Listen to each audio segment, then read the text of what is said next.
All right, everybody. So you've got your effective networking cheat sheet, and hopefully you've started implementing a lot of those practices. And if you haven't, consider this your reminder to go check it out and start putting those things into place now. As you know, I'm Sarah Alapin. I'm the founder and CEO of District Bliss, and I'm really excited for you to start networking today. So I have some tips for you, and we are actually going to build our virtual business card. This is the information that you might be able to share at any virtual networking event. And just a reminder, any event that you attend is actually a networking opportunity, whether it's a workshop or a summit or whatever the case may be.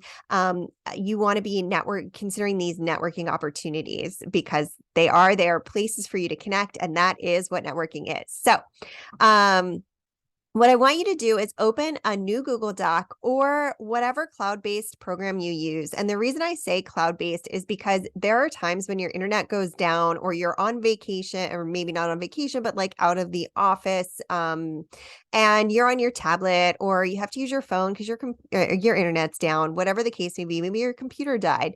You want to make sure that you have it cloud-based so it's accessible to you regardless of what the actual, what's actually going on behind the scenes. So make sure you put it somewhere in your Google Drive that's easily accessible. And this is the information I want you to include.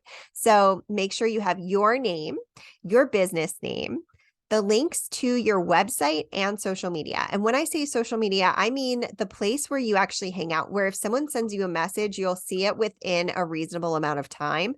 If you don't drop like your Facebook page, if you're not on Facebook, because people will connect with you there, and then that's just going to be a dead end for them. So only share the places that you actually hang out. So make sure to use http:// or http:// or s://.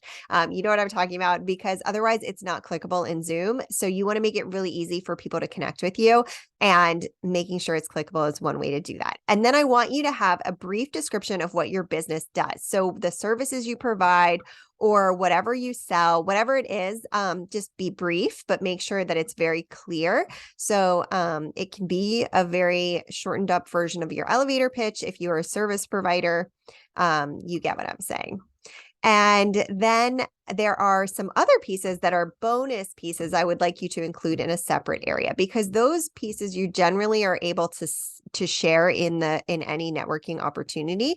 And these are more situational circumstances. So the situational space on your document should have the link to your freebie with a title and description of what it is. So this should get people onto your email list, but it should be some sort of resource. So if it comes up in conversation and someone is asking, let's say, how do you network effectively, or how do I build out my virtual business card? And then maybe I would send them this email or this the link to this video, something like that. For example, your calendar link, because if you want to set up a follow-up meeting, or you're really enjoying the discussion in the breakout room, but you realize that the counter is almost at the end, so you're about to get kicked out, you want to make sure you can drop that link and connect with that person before you get back to the main room.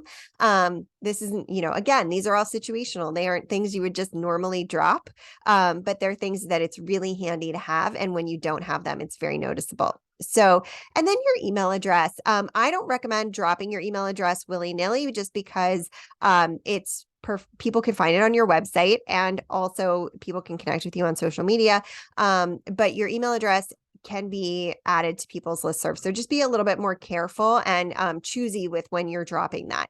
And then the goal of this is to be prepared. So you can network effectively without compromising your focus on the discussion, the content, or the actual networking pieces of the event. So when it's appropriate to share this in the chat, then you want to have it ready to go, and you'll be able to continue to network effectively, nurture your connections, and really build those deep, meaningful connections that have the highest ROI, which is why you're here. Happy networking.